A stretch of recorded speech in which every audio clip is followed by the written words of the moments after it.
Oke, tampilannya sudah terlihat. Udah kelihatan, Pak. Ya.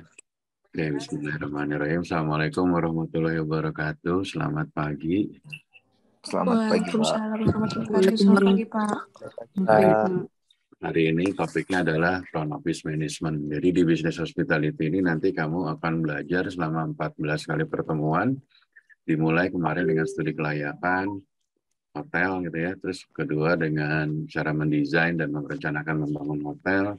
Terus mulai dari bagian depan ya, front office management, nanti housekeeping, sampai ke terakhir di engineering. Jadi semua nanti kamu akan mengerti tentang all hotel operation ya.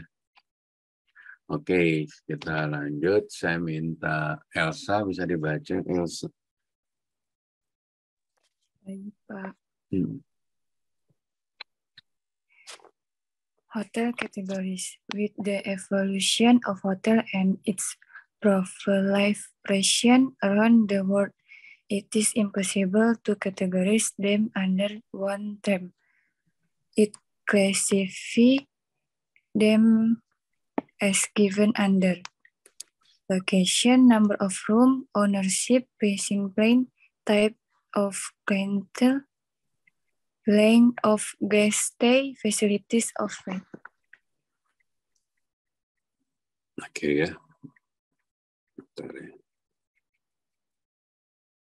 Oke, jadi nanti di sini kita akan pelajari tentang mulai dari kategori hotel sampai rate-rate apa yang akan dijual di dalam hotel ya. Jadi biasanya secara umum dulu itu hotel kan dikategorikannya yang pasti itu kalau kita bangun hotel yang penting harus location-nya ya yang bagus. Jadi kayak kamu bangun di Palembang tuh Jalan Sudirman gitu, location-nya udah prime banget.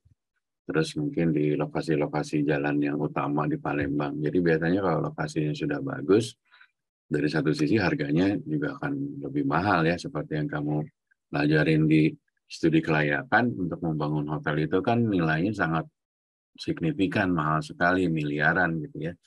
Jadi kalau lokasi kamu sudah bagus itu udah modal awal. Jadi sayang kalau lokasi bagus kamu jualan misalnya hotel budget gitu kan ya. Kan budget kan hotelnya murah ya, tapi lokasi kamu udah prime gitu. Bagusnya udah lokasi bagus, kamu jualannya juga yang prime, misalnya bintang 5 atau bintang 4 dengan fasilitas yang paling up to date lah gitu ya. Itulah konsep bisnisnya gitu. Jangan kamu ke lokasinya udah prime, harga tanahnya mahal, kamu jualannya hotel budget, itu yang maksimal nantinya ya dari sisi keuntungannya nanti ya. Terus jumlah besaran kamar. Zaman dulu PHRI menentukan level bintang, tapi sekarang bukan wewenangnya PHRI, tapi kita ada namanya lembaga sertifikasi usaha ya LSU. Jadi nanti dia akan melihat dan ada checklistnya dari Kementerian Pariwisata, kategori bintang 5 itu apa gitu. Kalau zaman dulu kan kategori bintang 5 kamarnya harus misalnya di atas 100 atau di atas 500 itu baru bintang 5. Sekarang enggak. Kayak kamu lihat di Dharma Wangsa Jakarta ya sekarang dengan JW Marriott Dharma Wangsa itu kamarnya cuma 100, tapi kamarnya semuanya suite semua gitu ya. Jadi jumlah besaran kamar tidak menentukan level bintang sekarang. Bisa saja kamarnya di bawah 100 tapi hotelnya apa, kamarnya investasinya mahal, fasilitasnya restorannya banyak. Tidak satu ya, tidak coffee shop aja, tapi banyak specialty restoran, ada Italian nih, ada Italian restoran, ada Chinese, ada Japanese misalnya gitu. Bisa menjadi kategori ke bintang 5. Terus kepemilikan, nanti kamu nanti di hotel itu ada yang milik sendiri gitu ya, misalnya Hotel Aston dimiliki oleh ownernya A gitu kan. Tapi ada hotel yang dimiliki oleh beberapa orang atau beberapa perusahaan, misalnya dia patungan bikin misalnya Windem, kita nggak tahu Windem mungkin itu punya keluarga kalau nggak salah ya. Terus ada lagi nanti yang sifatnya dimiliki banyak juga adalah namanya kondotel. Jadi dalam satu hotel itu kamar-kamarnya dijual perorangan. Jadi nanti pemiliknya jadi kamarnya 100, mungkin pemiliknya bisa 100, bisa 50. Ada satu orang punya 10, satu orang punya 2, satu orang punya 1, itu di kondotel. Jadi hotelnya dijual per unit kamar itu ke masing-masing unit owner, jadi pemiliknya akan banyak. Itu namanya kondotel nanti ya. Itu dari sisi ownership. Pricing plan nanti kita belajar rate strategi ya di mata kuliah revenue management nanti terus sudah UTS kayaknya saya kasih.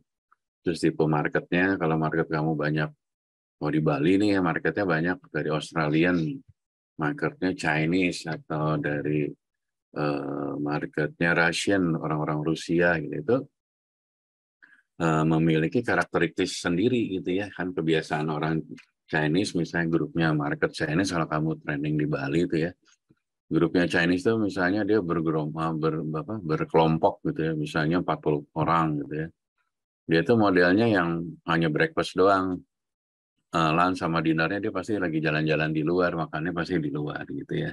Terus modelnya market Chinese ini nggak semuanya sih, ada Chinese yang beberapa yang kalau breakfastnya itu makanannya banyak, nah berarti kan kamu akan prepare anak F&B-nya nanti makanannya itu akan banyak, kadang-kadang banyak diambil tapi nggak dimakan juga banyak problem. Itu kebiasaan-kebiasaan masyarakat negara itu juga mempengaruhi nanti kamu jalan menjualnya ya.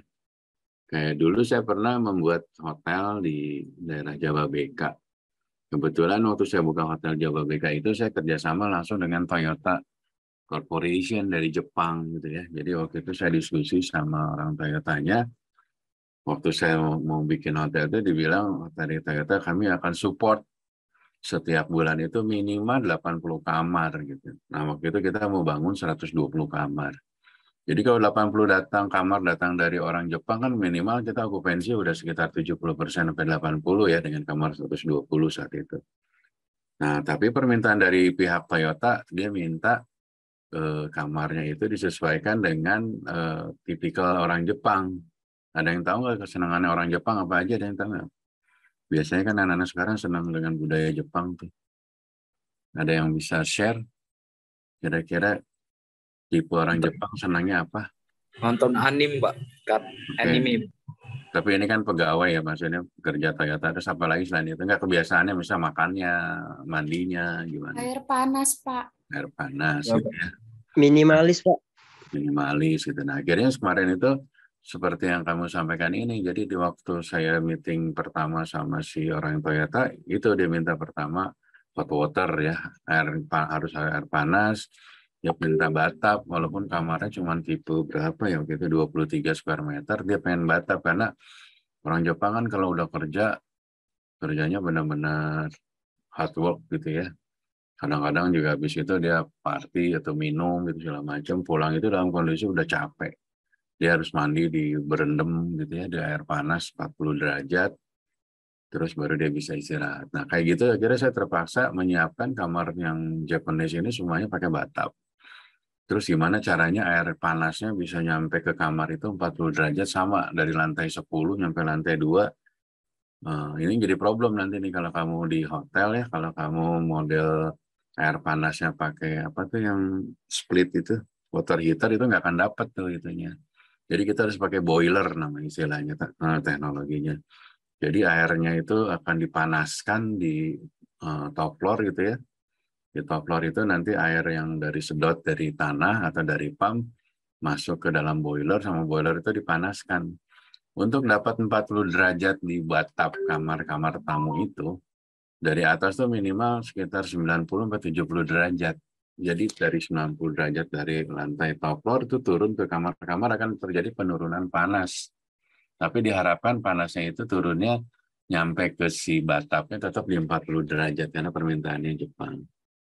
Terus orang Jepang ini, yang orang-orang Toyota ini, dia memiliki 2 handphone, 1 tab, sama 1 komputer. Rata-rata orangnya seperti itu karena dia pekerjanya rata-rata di bagian desain gitu ya, sama quality control, dia membutuhkan alat-alat seperti itu. Jadi, nah kalau di Jepang itu kan kamu tahu nggak colokan listriknya? Kan kita sih 2 ya kakinya ya, electric outlet itu kan kalau kamu ngecas handphone kan yang kabelnya itu yang colokannya 2 ya. Kalau Jepang itu kan kakinya 3, colokannya 3 gitu. Nah berarti waktu itu saya juga harus bikin elektriknya power itu dengan colokan 3, nggak bisa colokan 2 karena dia di sana di negaranya pakai colokan 3. Karena dia minimal punya 2 handphone, 1 tab, 1 laptop. Jadi saya harus banyak elektrik gitunya, powernya, colokan listriknya harus banyak. Nah itu contoh standar gitu. Kalau kamu market kamu udah terbesarnya tertentu seperti Jepang gitu kan, saya punya market Jepang ya saya akan siapin semuanya Jepang. Menu-menunya pun kami menyiapkan menu Jepang walaupun chefnya saya lokal, tapi dia udah pengalaman di restoran Jepang atau di hotel yang di restoran Jepang. Jadi menu-menunya banyaknya Jepang. Sampai ke waktu itu malah saya ada tamunya antara Korea sama Jepang. Jepang pengen karena dia pabrik dari Sony, minta TV-nya Sony juga gitu kan. Padahal kita udah belinya LG. Nah orang Koreanya sih senang karena itu LG buatan negara dia gitu. Nah terus ada kebiasaan juga ternyata negara Korea sama Jepang kan mungkin dulu dari sejarahnya pernah perang. Dia nggak akan bisa mau satu floor gitu. Jadi kita bedain ada Japanese floor, ada Korean floor gitu supaya mereka semuanya tamunya nyaman lah. Karena waktu itu saya hotel itu memang di kawasan industri, di mana di situ banyak perusahaan Korea dan perusahaan Jepang. Gitu. Jadi kita harus milih sih waktu itu, kita akhirnya pilihnya Jepang. Karena si Toyota itu udah menjamin 80 kamar akan dia isi dari setiap bulannya. Karena dia waktu itu bangun kan bikin apa sih Kijang ya, terus bikin pabrik-pabrik semua kan di Indonesia kan di mana bukan di manufaktur, di assembly kan di Karawang, di Cikarang gitu ya. Jadi si Toyota itu butuh hotel yang dekat dengan pabriknya gitu ya. Itu dari tipe klientel, terus nanti dari tipe stay-nya nanti kalau kamu di front office biasanya kamu akan nanti ngalamin ada namanya rate yang long stay ya. Long stay itu biasanya kita kategorikan misalnya dia lebih dari 14 hari kita masukkan misalnya jadi long stay itu tapi tergantung masing-masing hotel ya, beda-beda ya. Ada yang apa sih namanya 30 hari dianggap long stay, ada yang 12 hari dianggap long stay, ada yang 6 hari dianggap long stay. Maksudnya stay-nya di atas 6 hari dianggap long stay. Itu tergantung dari masing-masing hotel mendefinisikan itu beda-beda. Terus dari fasilitas yang ada. Kalau bintang 5 biasanya punya restorannya nggak coffee shop aja, tapi ada yang tadi saya sampaikan, ada apa namanya specialty restoran ya. Bisa Italian restoran, atau Japanese, atau Chinese restoran, dan sebagainya. Sampai di sini ada yang mau nanya nggak? Kalau nggak ada, saya lanjut. Bisa Muhammad Asrul dibaca. Number 1, location. Hotel are classified by their location as follows. A, downtown. B, suburban. C, resort. D, airport. E, motel. F, camps. Camps ya.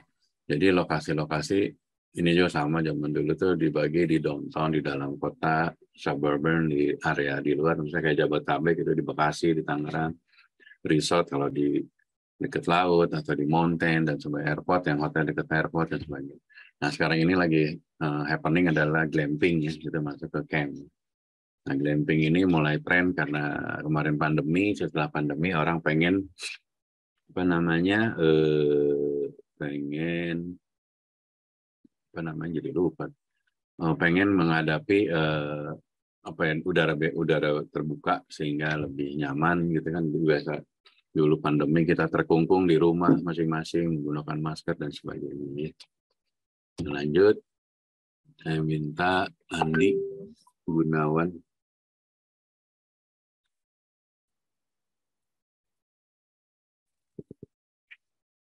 Andi Gunawan. Andi Gunawan bisa dibaca.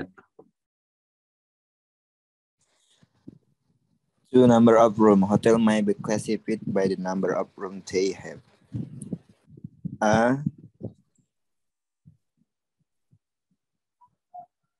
25 and less small. B, 26, 100 medium.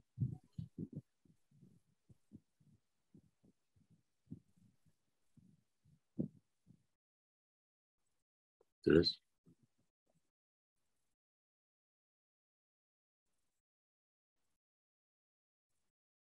sudah belum?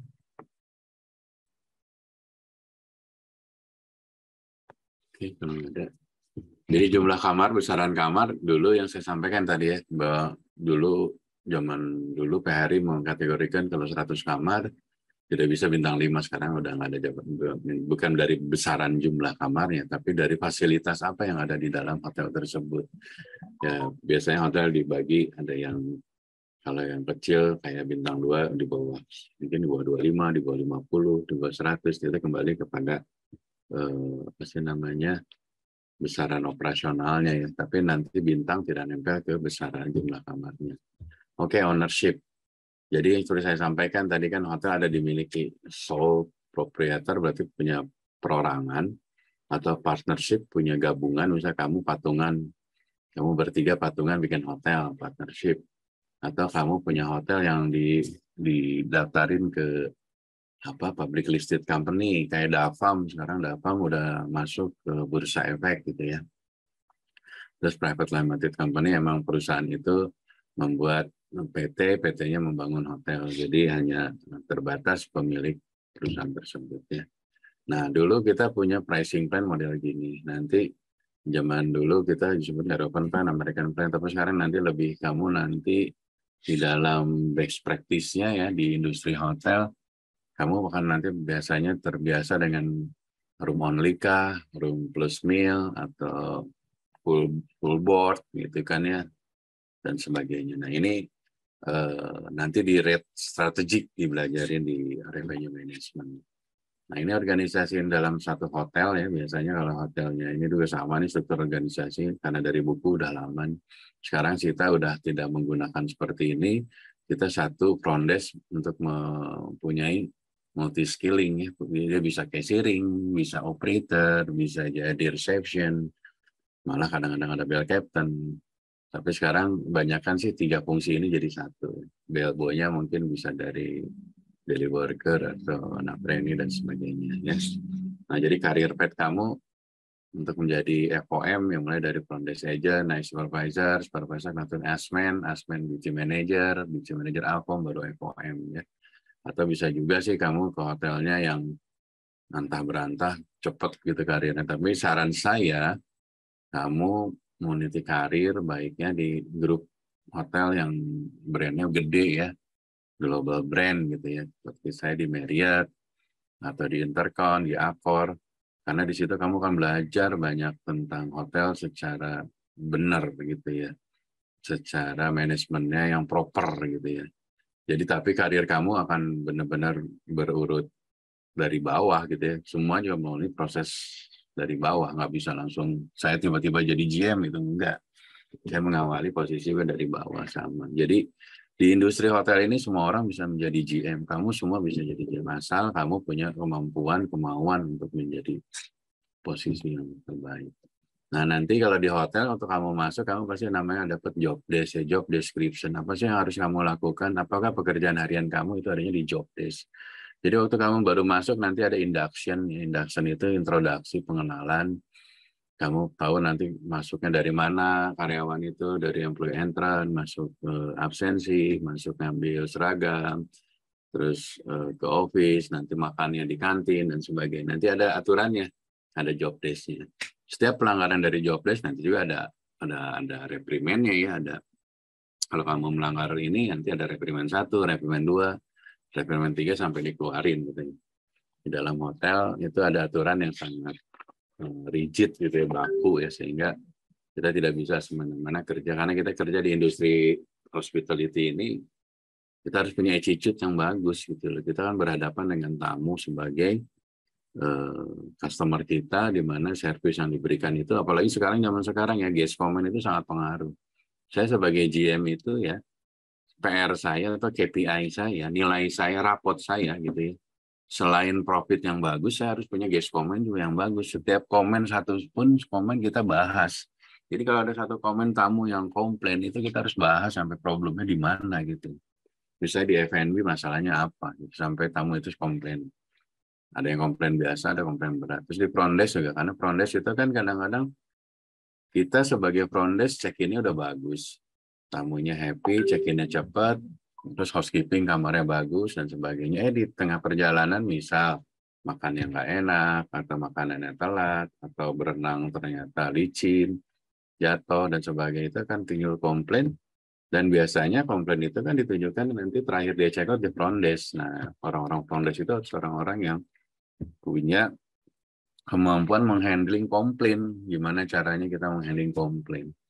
Malah dulu kita dalam bahasa Inggris itu kita tidak diajarin, nggak boleh I'm sorry atau apologize gitu, karena itu juga ada konsekuensinya gitu. Nanti ada bahasa-bahasa yang baku ya, nanti mungkin diajarin di mata kuliah lain ya. Jadi gimana cara kamu nanti kalau kerja di luar negeri, cara menghandle komplain itu ada bahasanya. Maksudnya bahasa dalam artian, kalau kita kan cukup I'm sorry sir, gini-gini. Tapi ada bahasa lagi yang secara konsekuensinya, kalau I'm sorry itu kita udah mengakui kita salah, fasilitas kita salah gitu. Tapi kadang-kadang ada guest komplain yang tidak melulu salahnya dari hotel, bisa jadi siapa tuh namanya si tamunya mengada-ngada gitu. Nah untuk menjawab itu kita juga ada triknya gitu, jawabnya jangan polosnya gitu, malah kalau polosnya nanti di blame balik ya kita diakuin kita yang salah, walaupun mungkin ada salah kita tapi tidak purely 100% salah di kita ya. Jadi nanti kamu belajar tuh di industri gimana cara handle tamu komplain gitu. Oke, biar cepat saya yang baca aja. Jadi dari front office itu kita apa sih namanya aturan-aturannya ya. Pertama kan dulu reservation under FO, sekarang ini ada yang di under sales, tapi sekarang lebih update lagi di bawah revenue management manager ya. Nah saya mengimbau untuk kamu kalau mau masuk ke dunia hotel nih, sekarang ada posisi yang bagus namanya revenue manager. Di Indonesia sekarang sangat dibutuhkan revenue manager ya. Jadi revenue manager ini tuh gajinya di atas 10 juta lah gitu. Untuk hotel itu baru gaji ya, belum servis gitu. Itu posisi pertama. Nah jadi kamu kalau mau belajar jadi revenue manager itu kamu harus kuat dari front office-nya. Terus juga pernah di reservation dan senang membaca angka. Angka bukan berarti harus bisa ngitung pintar, enggak. Karena semuanya ada by system gitu ya. Cuman kemampuan kamu Excel, kamu makanya belajarin Excel ya. Kalau bisa Excelnya lebih canggih, kamu bisa pakai rumus, pakai VLOOKUP gitu ya misalnya. Itu akan membantu banget tuh nanti kerjaan kamu gitu loh, untuk bikin analisanya gitu ya. Karena revenue manager itu lebih banyak nanti menganalisa. Kira-kira dengan okupansi segini kita jual di harga berapa nih gitu. Nah ini nih sekarang saya kebantu banget dengan revenue manager. Jadi revenue manager itu reportnya langsung ke GM. Dia membantu juga memberikan saran ke sales.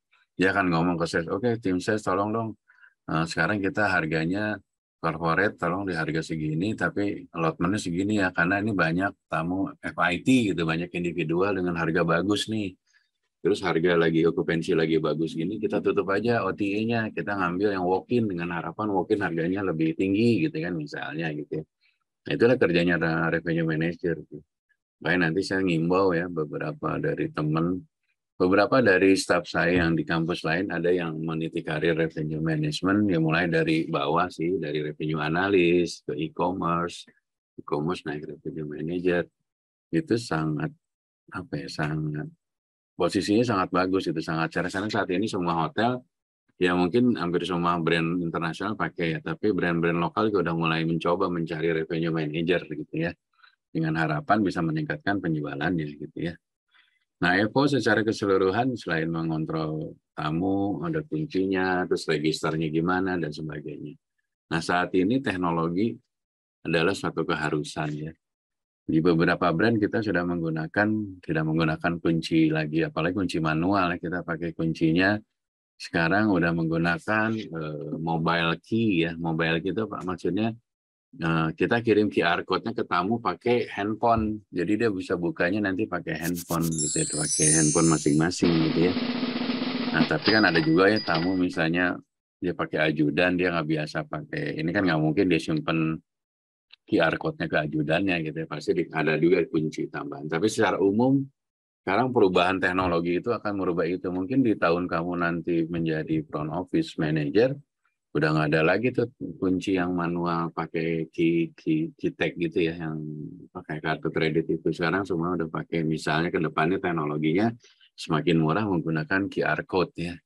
Jadi kita sebagai reservation waktu tamu mau check-in udah kita kirim QR code-nya. Jadi tamunya datang tinggal nge-scan, Di situ di scan udah ada kartu kreditnya, terus masuk ke kamar udah tinggal pakai handphone, masuk ke ruang meeting, masuk membuat breakfast dan sebagainya. Nah sekarang sudah berangsur ke situ ya, karena di Indonesia udah mulai beberapa kita melakukan perubahan inovasi teknologi, tapi untuk brand-brand gede ya. Kalau hotel lokal sih, karena mahal, teknologinya masih mahal. Oke, selanjutnya kita juga sebagai front office atau front desk bisa membuat komunikasi yang baik ya. Biasakan tamu datang, anak-anak Evo tuh saya paling males itu kalau datang tamu dia lebih sibuk ngeliatin ke monitor. Tetap tatap mata harus dijaga karena kita kan namanya service ya. Kita harus tetap ke tamu tuh untuk greeting yang pastinya, terus berbicara dengan sangat sopan, sangat welcome, sangat apa ya, maksudnya memberikan kesan yang terbaik gitu. Ada satu hotel yang si front desk-nya boro-boro ngeliat tamu hanya sibuk aja di ininya di komputernya, matanya hanya sebatas seperlunya aja. Nah, itu juga menjadi poin ya. Karena beberapa hotel itu sekarang kita menjaga gimana supaya tamu itu yang pasti menjadi regular guest kita ya. Kalau udah jadi regular guest ya dia akan terus menggunakan hotel kita. Nah ini jadi problem. Untuk menjagain ini tuh susah, harus kerja bareng tuh. Eko-nya harus di trainingin setiap saat, housekeeping dan sebagainya ya. Sampai di sini ada yang mau nanya nggak? Di 6B ada yang mau nanya? Kamu ada training Eko di mana aja? Ada yang pernah training di Bali atau di luar negeri? Enggak ada, semuanya di Palembang. Semuanya di Palembang, Pak. Oh, Palembang. Tapi di brand apa aja? Novotel ada ya, di Aston ada ya? Ada, Pak. Oke ya. Ya saran saya sih itu kalau kamu berkarir di hotel, cari brand yang besar. Atau kamu keluar negeri, pasti nilainya lebih lah. Nanti waktu balik ke Indonesia tuh nilainya pasti lebih gitu ya. Yang pertama bahasa kamu. Terus yang kedua, kamu biasa nanti berinteraksi dengan multi nation, dengan berbagai negara ya. Dulu saya pernah ceritain orang kita tuh sangat baik, saking baiknya itu disenangin oleh beberapa kayak cruise ya, kapal asing itu senang orang-orang Indonesia karena orang Indonesia kerjanya bagus, nggak banyak ngomong gitu ya, dibanding Filipina, dibanding India. Nah cuman orang kita nggak bisa ngomong, bahasa Inggrisnya kurang. Kadang-kadang kita jadi dibulian tuh, teman-teman saya dulu yang kerja di kapal itu sering dibully sama orang lain seperti negara India, Bangladesh, Filipina malah gitu. Karena mereka Inggrisnya bagus, kitanya nggak bisa ngomong gitu loh. Dulu ada satu teman saya kerja dalam satu tim di housekeeping bareng sama India sama Bangladesh. Mereka kerjanya kurang bagus gitu ya, tapi dia bisa saling nutupin. Nah orang Indonesia salahnya mau aja disuruh-suruh gitu ya, karena mungkin berbahasanya kurang. Nah, kita juga harus, makanya kamu harus bekalin bahasa Inggrisnya gitu ya. Terus harus punya confident juga gitu. Kalau kamu merasa benar, jangan terus dibully. Nanti kerjaannya kalau udah kerja di kapal atau kerja di perusahaan di hotel asing, ya repot di kitanya gitu ya kan. Nanti kerjaannya orang dibebanin ke kita gitu. Jadi kita harus kalau udah kerja di luar negeri atau di ini ya kita memang akhirnya individualistis ya. Beda di Indonesia kita masih ada tata krama, saling backup. Kalau udah kerja di perusahaan besar atau hotel gede gitu kan, kamu kasih target misalnya housekeeping benerin 20 kamar gitu kan. Kamu akan fokus di 20 kamar itu. Tapi kalau tim kamu ternyata ada bangsa yang berbeda yang orangnya males, terus tapi dia jago ngomongnya atau atasannya satu negara, itu akan jadi konflik dan kamu nanti akan stres gitu loh. Tapi kalau kamu kerjanya sudah proper, punya confidence, bahasa Inggrisnya bagus, ya insya Allah sih hal-hal bullying seperti itu. Bullying itu nggak terjadi di kampus saja, di industri juga terjadi, itu terutama di kapal, di luar negeri gitu. Atau di hotel di dalam lokal juga ada aja. Tapi kan bedanya kalau orang kita kan masih ada tepok selironya, masih ada saling apa ya, toleransinya dan sebagainya ya. Jadi pesan saya sekali lagi, kamu mumpung masih baru belajar, Inggrisnya dibenerin dulu, diperbagus. Kedua, confident-nya. Ya memang confident itu timbul kalau kamu sudah praktis ya. Nah, bersyukur kalau kamu udah punya training di brand-brand besar ya. Sehingga ilmunya akan lebih updating gitu ya. Oke, terus kita masuk ke reservation nih. Dulu kan reservation masih under FO ya, sekarang udah saya sampaikan udah di bawah revenue manager ya. Ada yang masih di bawah sales, tapi yang di bawah FO udah jarang sekarang ya, kecuali hotel lokal ya. Jadi kan gimana caranya kita menjual kamar, nanti itu kamu reservation nggak jualan kamar aja gitu. Kadang-kadang kita harus menganalisa kamar mana dulu yang kita jual nih. Nanti lebih banyak ke revenue management nih. Gimana caranya kita menjual kamar ya, kamar luasannya sama, satu di Luck City View, yang satu lagi di Luck Ocean View. Kamu akan kasih harga yang mahal yang mana kalau menurut kamu? Antara di Luck City View sama di Luck Ocean View. Ada yang tahu nggak harga yang mana yang paling mahal? Yang akan kamu Ocean View, Pak. Ocean View. Kenapa Ocean View lebih mahal? Karena view-nya View-nya ke alam, Pak. Alam lebih susah, Pak. Lebih Ya, gitu. Jadi nanti kamu belajarin revenue manager tuh dengan kamar tipenya sama ya, luasannya sama, barangnya sama, amenitiesnya sama, cost-nya, expense-nya sama. Tapi yang satu view-nya di ocean, yang satu di city. Nah, yang si ocean kita bisa harganya lebih mahal. Nanti ocean juga sama, yang satu ocean-nya kamar mandinya misalnya shower, yang satu bathtub. Kamu akan mahalin harga yang mana? Bathtub. Bathtub. Nah, kayak gitu-gitu. Nanti kita di revenue manager akan bikin namanya attribute ya. Atribut itu gimana caranya kamu jualan kamar, tapi harganya bisa didiskriminasi, bisa dibeda-bedain, supaya bisa dapat revenue-nya gede gitu. Jadi kayak tadi kan, Ocean View, yang satu bathtub, satu shower, bathtub lebih mahal. Nanti bathtub ada tambahan minibar, tambahan lagi. Jadi kayak kamu naik pesawat kan, kayak AirAsia dulu kan, kursinya bayar, makannya bayar, mungkin duduknya kalau pengen di depan lebih mahal gitu. Nah, hotel sekarang udah menggunakan sama, revenue management tuh gitu. Gimana caranya dalam satu kamar yang sama, tapi harganya bisa banyak. Dalam artian untuk meningkatkan penjualan ya. Tapi ini tidak membingungkan anak front desk dan sales, karena ini udah by system. Jadi kita tinggal bikin atribut aja. Bedanya kamar Ocean View sama di Luck, misalnya bedanya 100.000. Itu langsung di sistem dibikin. Jadi waktu tamunya pindah ke Ocean, harganya beda gitu ya. Kecuali kamu nge-upgrade ya. Terus misalnya Ocean tapi pakai pakai bathtub gitu ya.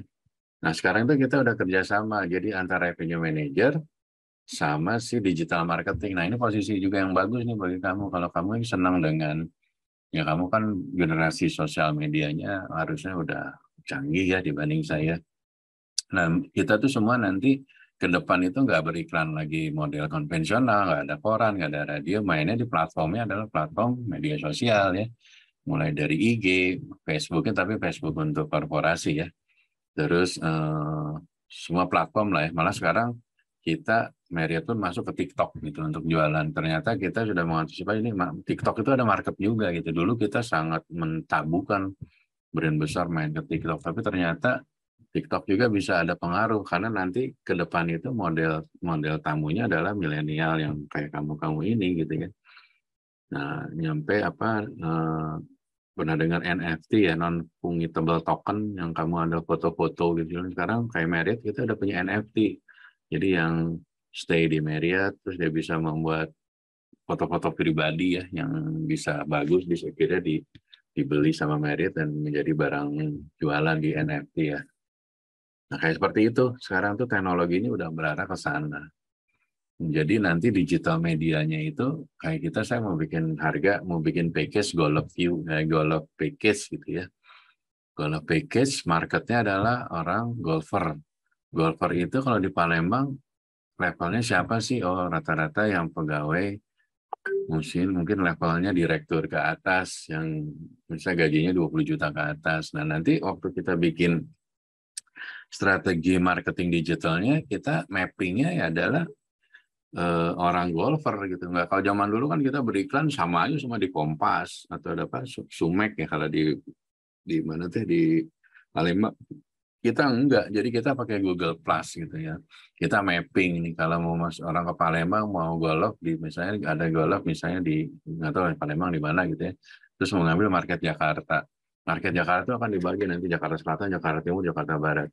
Nah kita nanti berlangganan dengan Google gitu ya. Nanti kita bayar pay per click ya. Kamu mungkin pernah dengar ya, kalau iklan kita nanti diklik orang, kita udah deposit nih 2 juta. Waktu satu orang klik misalnya $1, dia kan kita berkurang $1.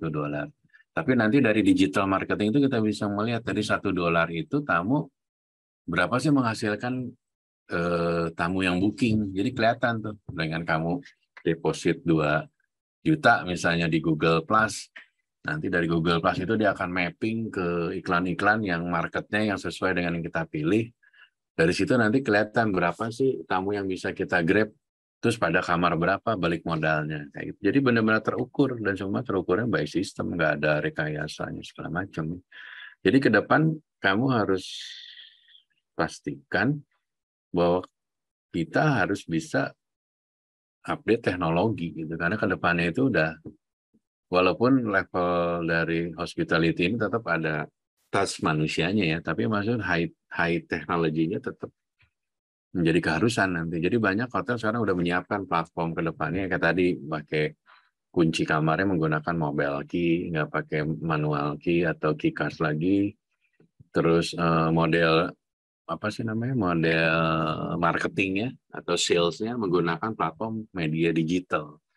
Gimana caranya mengoptimalkan media digital nanti ada di mata kuliah revenue management ya.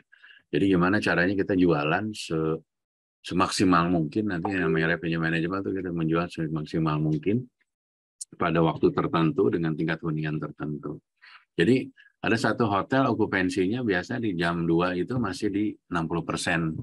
Nah nanti kamu kalau jadi e-commerce, kalau 60% kamu harga jualnya misalnya di bar. Bar ada yang tahu nggak istilah bar apa? Bar 1, bar 2, bar 3 yang pernah di Evo, ada yang tahu bar apa istilahnya? Ada yang tahu nggak bar apa istilahnya bar? Bar itu base available rate. Jadi dalam satu harga itu nanti, dalam satu tipe kamar itu ada harga bar 1 sampai bar 6. Misalnya bar 6 itu harga yang paling mahal gitu ya. Jadi kamu nanti anak front desk jual misalnya dari bar 6 gitu ya. Tapi GM bisa nanti mau peta komplit ke bar 1. Misalnya kamu bar 6 jualan, misalnya harganya 1 juta gitu kan kamarnya. Terus tamunya itu nawar di misalnya di 800, tapi dia punya niat mau stay-nya seminggu gitu kan. Kamu sayang kan gara-gara itu tamunya pindah ke hotel lain, kamu tanya ke supervisor atau manajer. Nah biasanya manajernya punya authority, dia naik barnya ke bar 5 misalnya atau bar 4. Nah, kamu bilang, Pak ini stay-nya 10 hari, dia dari bar 6 pindah minta bar 5, harganya gimana, dia approve, oke dia approve. Atau nanti nyampe harga yang paling murah, ada long stay nih Pak, FOM nggak bisa mutusin naik ke GM, misalnya saya sebagai GM mungkin kasih bar 1, harganya jadi 550, tapi dia stay-nya setahun gitu kan terus uangnya dibayar di muka, kan untung kitanya, ya nggak, lebih banyak uangnya untuk masuk ke kita ya. Sampai sini ada yang mau nanya nggak? Oke, kalau nggak saya lanjutin, nanti ada guest relation ya. Guest relation nanti konteksnya sama kayak markom gitu ya. Guest relation biasanya lebih handle ke komplain, maintain relationship dengan tamu. Jadi dalam front office nanti saya nyiapin 1 orang tuh jadi guest relation. Karena misalnya saya harus menjual membership Marriott Bonvoy gitu kan ya. Karena saya dikasih target sebulan harus jualan 250.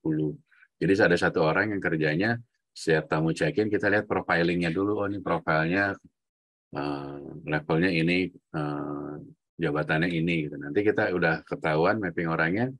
Setiap dia check-in nanti guest relation akan nyampein, Pak Bapak mau nggak jadi member dari Marriott Bonvoy, ini murah kok nggak bayar, Bapak cukup masukkan ID dan sebagainya, nanti kita email, langsung Marriott akan email. Dan kelebihannya kalau Bapak jadi member, Bapak bisa free upgrade, Bapak bisa dapat poin dan sebagainya. Banyaknya sih pada mau ya karena gratis ya pertama. Nah ini guest relation kerjanya seperti itu ya. Nah fungsi front office yang pasti kan kita gimana caranya memaintain selama tamu stay itu nyaman ya. Pastiin juga jangan walaupun nyaman tamunya bayar gitu, jangan sampai nanti tamunya nggak bayar, itu kamu harus maintain atau ngecek depositnya berapa nih, udah bayar berapa, terus sisanya berapa. Terus kalau tamunya itu city ledger punya corporate, Nanti kalau mau billing, pastiin bill-billnya sudah ditandatangan gitu. Jangan sampai nanti ada miss, dia nggak ngerasa konsum, terus jadi nggak bayar gitu ya, segala macam. Terus kamu juga sebagai front desk harus bisa maintain cash flow ya, host bank ya. Kamu akan dapat host bank, misalnya kamu sebagai anak Evo, saya kasih host bank 5 juta. Jadi itu buat kembalian atau buat tamu tukar uang segala macam, itu nanti di host bank kamu. Nah, host bank ini nanti ada kontraknya sama accounting. Kamu misalnya dikasih host bank 5 juta, di situ ada kontraknya bahwa uangnya tidak boleh dipakai unsur pribadi, terus semua akan dicek pada saat kapanpun angkanya harus tetap 5 juta. 5 juta angkanya itu maksudnya tidak fisiknya 5 juta, bisa jadi ada orang paid out ya. Pernah dengar istilah paid out nggak? Belum, Pak. Paid out itu misalnya tamunya bukan minjem uang ya, misalnya tamu naik taksi, terus pas mau bayar nggak ada, dia minta bayarin dulu ke hotel, terus nanti si hotel reimburse. Atau paid out misalnya kamu jadi front desk, kan ada tamu bayar, ada tamu kembali ya. Nah, ada selisih. Nah, selisihnya itu bentuknya paid out gitu ya. Paid out itu nanti di-reimburse ke general kasir. Nah, nanti waktu kamu dicek sama accounting, nilainya terus 5 juta. Mungkin fisik uangnya 4 juta, paid out-nya misalnya 1 juta, atau ada dolarnya, ada sebagainya gitu ya. Pokoknya nilainya harus kembali normal 5 juta. Kalau ada nggak kurang, kamu harus ada sanksinya nih. Kalau kurang ternyata dipakai pribadi, ya kamu akan dikasih reprimand. Reprimand 1, 2, sampai 3 dikeluarin ya. Ya, kamu juga memaintain foreign exchange. Foreign exchange itu kalau kamu menukar uang mata asing ya. Oke, setelah dari AFOM biasanya levelnya naiknya duty manager ya, atau lobby manager. Duty manager itu dia akan mewakili GM, mewakili saya kalau malam hari ada tamu komplain, yang handle duty manager ya. Lebih gitu. Bellboy, nah bellboy juga mempunyai pengaruh yang besar ya. Dulu kalau hotel-hotel bintang 5 itu bellboy udah kayak butler gitu ya. Jadi semua kebutuhan tamu diakomodir atau dibantu oleh bellboy ini, mulai dari pesan tiket pesawat dan sebagainya ya. Nah, oke, sampai di sini ada yang tanya nggak?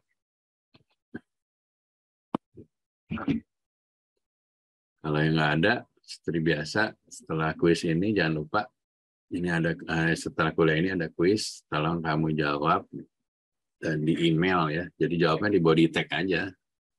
Bisa di body tag atau pakai Word, di attach bisa ya. Ini pertanyaannya, jangan lupa di email ke sini. Di subjek emailnya jangan lupa nama kampusnya ya, supaya gampang saya identifikasi. Di sini ada yang bertanya nggak? Ada yang mau jadi revenue manager nggak? Mau, Pak. Nah, makanya kamu harus banyak belajar nanti.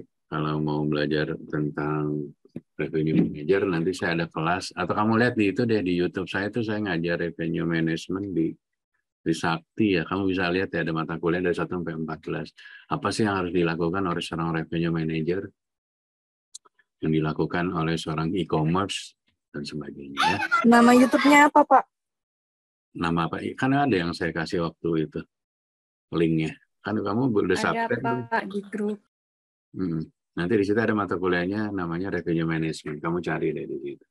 Nanti kalau kamu ada yang nggak nanya, ada yang nggak ngerti, tanya. Saya ada bukunya juga. Saya bikin buku bareng Pak Jul di perpustakaan kamu tentang revenue management ya.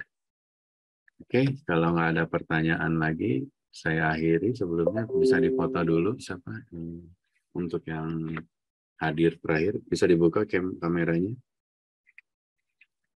Tiara, tolong foto.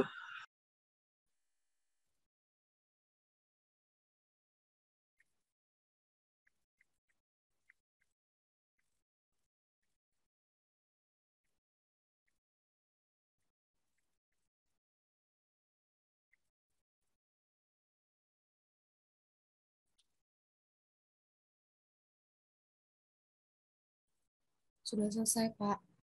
Nah ya, oke, terima kasih. Ketemu lagi. Kamu hari apa aja? Selasa, Rabu, besok ya berarti ya.